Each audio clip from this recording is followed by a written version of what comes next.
you personally right now? Well, it's a national brand. It's a place where you can achieve true excellence, win championships, make those memories playing deep in the NCAA tournament. It's VCU. And really, I hate to simplify it that much, but it's VCU. You go anywhere in the country and you say VCU, they know what that means. And there's not a lot of places like that in the country. It's five coaches in a row now. We're talking about replacing for Ed, and they've had success. They've gone to the NCAA tournament. How much of that is the coach? How much of that is the support in the system? How does that all work together? Well, it has to work together. I don't think you can quantify, well, it's this percentage of this and this percent. I think it's everything. It's that synergy that we all have of all having the same vision. And one of the things that I'll talk to the players a lot about is we're chasing great. I talked to my team this year about we're chasing great. We're chasing good. We can do good, but we're trying to chase great. This is a place that's chasing greatness. And when the coach has that vision, the players have that vision, the administration has that vision, you go down the line, the fans, everybody, that's when you see things like that. Your dad told me that you had a time when you were sleeping on a couch in a screened-in porch as a quote-unquote GA. He said you were mostly studying the NCAA manual. That was your course load. Were there any moments in this journey where you were like, I'm not? Were there any? There were were a many? lot of them. I mean, I was fortunate to at an early age be bumped up as an assistant coach at Central Connecticut. I was the youngest, I think, assistant coach, full-time assistant coach in the country. But it wasn't like a meteoric rise. It was Central Connecticut to Manhattan, to Niagara, to Delaware, to the Sixers, to back to St. Joe's with my dad off the court, to Bryant. Like, it wasn't, I wasn't blessed to just go to these like high level places. So yeah, there have been a lot of times. I mean, when you have a wife and a newborn and you're making $25,000, and there's a lot of times you question like, what am I doing? So that's what makes this even more special, is that knowing that we just kept going and kept working. And again, I don't know any other way. It's just keep going, face adversity and go. I love, stories of resilience. And I'm not the most resilient guy, but I've had to face some things, and I just love seeing that. I love seeing people succeed, when they get hit and then have to find their way. So yeah, we've taken some hits, but we're here now. How have you worked on relationships? There's a lot of guys here that are exploring their options. How good are you in the portal, and how have you started on that already? Yeah, I mean, that started, the moment I shook Ed's hand and said yes, that became, the very, very next thing. For me, it's about genuine relationships. What you saw today is what you'll see in January. It's what you'd see a week from now. It's what you'll see when I go sit down with those guys in, a couple hours here. It's just genuine relationships. I like hearing people's stories. I like knowing who they are and where they're coming from and what they've been through. So, for me, it's that. It's just building genuine relationships. And then, the world is small. The basketball world is really small. So, I'll tell those guys, like, look, if you have questions and you don't want to hear it from me because you're not sure, just because it's coming from my mouth, go talk to these guys. They know some of my former players. They know guys I've been around. Go talk to them. Ask them, is he for real? And they'll get the right answers there. Has your brother given you any advice about this program? Yeah, I mean, he's, Jimmy obviously had a major impact here, and we've talked a lot about what it means and the community and the campus and all those things. So he is a very valuable resource right now for me, just getting the lay of the land and who's who and what do they do. And so yeah, I'm thankful that he was able to be here today. They've had so many, like I mentioned, coaching changes here. Your dad told me this is a blue blood program. Do you see yourself as a guy who has some success and moves on to something else, or how are you viewing your time here? I didn't think I was leaving Bryant until Ed showed up in Providence. So I'm not somebody, and I've said this to my wife, like in college basketball, coaches love gossip. They do. They're like, I hate to disparage any group, but like they're like teenage girls. They love gossip, right? Like they do. So does the media. Yeah. And they love hypotheticals. Well, what happens? You get phone call. Well, what happens if that guy goes here and to be honest with you, I'm so the opposite of that. I don't think in hypotheticals. I don't think in. I have this job, and this job I want to make even greater than it already is. So that's all I focus on. And like I said, I didn't. There was never thoughts of, well, can I go to this place? And there were schools that called this spring that, I'm good. I'm fine. This was a little different. This was a little special. So for me, it's never the hypothetical. It's always this is the job now, and I want to pour everything into this and be here as long as I can. What about your staff a little bit? There was a report that maybe your dad would be on the staff. Is that true? Is there a chance your brother would be on your staff here? So there's been a lot out there, including when it first broke, I still hadn't even met with anybody. We had a few texts back and forth that, it was trending in a certain way, but I had not been offered anything. I had not accepted anything. But people love gossip, and that ended up out there, which disrupted my Tuesday night sitting on my couch in my sweatpants and T-shirt. But we're talking about it. We're talking about what anywhere I would be, he would have a role, right? Whether it's from afar, close by, what that looks like, I don't know yet. But whether he's officially on that website or not, he's going to have a big role because he does with me every day. Coach, what about VCU gives it that reputation in the coaching fraternity as such a desirable job? Well, the winning, right? The winning and the banners and the trophies, and again, the long history of success, the players, the coaches that have coached here. I mean, you walk through those hallways and it's like, how do you just honor this guy? Because then there's like 10 other guys. It's like the same thing. I mean, it's incredible. It's and again, people know it. People in general know it. People in college basketball, especially the coaches, know like that one hits hard. And again, we all chase jobs. We all want, guys want this job and that job, but there's certain jobs that for everybody are a little bit higher, and this is one of those names. And Coach, some fans have kind of described the school recently as a bit of a stepping stone program. Is there anything you can say to kind of calm those fears of what happened in the past week with coaches leaving? Yeah, I mean, I get it. It's hard, right? You hate to see people go. And what I said is, I'm here. Like, I'm here. And I can't live in a hypothetical world because I don't know. I don't know what happens tomorrow. So I live in right now, and I'm beyond thrilled to be here. And when I tell you, like, I have dreamt big dreams. I don't know if I've ever dreamed this big at a place like VCU. So hopefully that tells you what you need to know about my feelings being here. I know all times are crazy times in college sports, but you've got piles of NIL money. You've got this settlement on April 7th. Some people are trying to spend before that. How do you make sense of that, and how do you make sure you're well positioned here in this? Well, you have to embrace it. There's so many changes, and I think what gets in the way sometimes is, again, there's coaches that want to stop and just complain about it. And you're like, well, that's not doing anybody any good, right? You have to be able to adapt. You have to be ready for what's going on.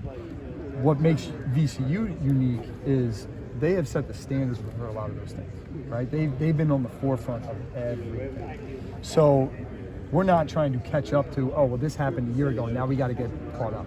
This happened 5 years ago, now we got to try and get caught up. No, it's like, this is coming. We're ready. We're already positioned for it. So that makes it for me. Again, hard times. It's not an easy thing to do, but it makes it easier to deal with those things because you're already in place and already set up to handle whatever's coming your way. Will you have a designated general manager? We'll have somebody that's involved that kind of oversees all that stuff. A lot of VCU coaches have prioritized bringing on former players, people familiar with the program culture on their staff. Will that be a point of emphasis for you? Big time. Okay. That's a big time.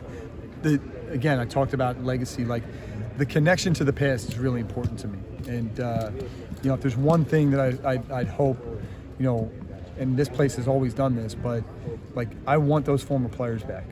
Former coaches, administrators, whoever they are. I want them back. I want them around our guys. They wore that jersey. They built this. I didn't build this. They built this. So to have those guys around, certainly on the staff, and then whatever other capacity, hey, just come be around. Come back in the summer. Come hang out. Come watch practice. Like, my door is always open, and I may regret saying that, but my door is always open to those people because their hard work, their sweat, all that's what has built this. It wasn't built by me. It wasn't built by, and I love our current guys, but they have to understand you're not the greatest. You're just the latest to wear the uniform, right? And there are greats before you that you're upholding their legacy, and that's really important. Do you have a prior relationship with any of the guys who've coached here before? Oh yeah. A lot of them, to be honest with you. Certainly, I've known Shaka for a while, and I'll reach out to all those guys. At some point in time, Anthony Grant, Shaka, Jeff Capel, and obviously Mike Rose and Will Wade and Ryan. Down the line, I hope I didn't forget anybody, but I'll reach out to all those guys and kind of get their input because they did it. They did, they were able to do the things that we want to do, and they have knowledge of the place. They have knowledge of how to do it, and fortunate again. Being around this for a long time, my father being around for a long time, I'm very lucky to have a large circle of people that I can reach to, and those guys for sure. You mentioned your aggressive fast play sort of style on the court. What do VCU fans need to know about how your teams play? Excuse me for just a second.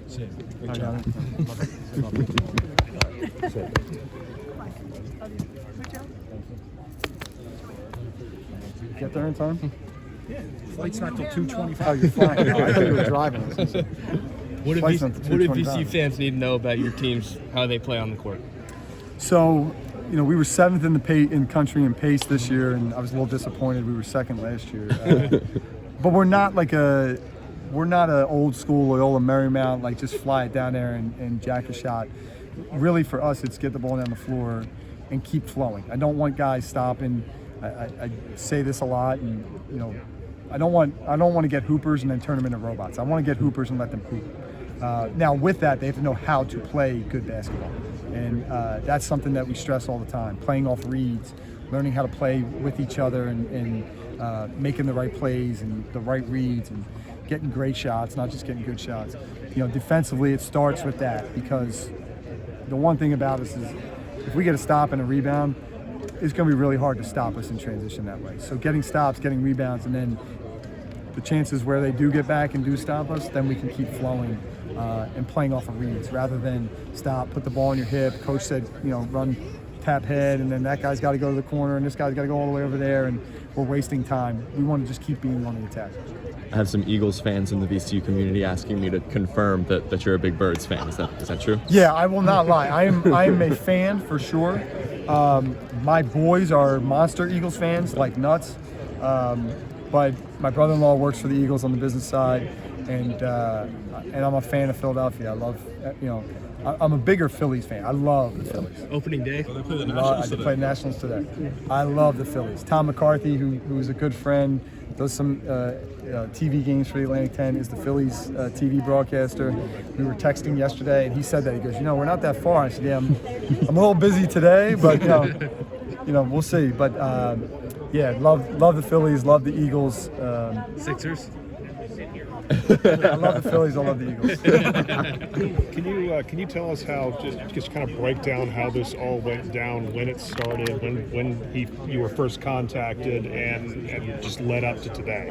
Yeah, it was a pretty quick. There were some text messages. Again, the days all blend together, but a few days ago, kind of back and forth, and then it really sped up. Whatever day that was, Tuesday maybe.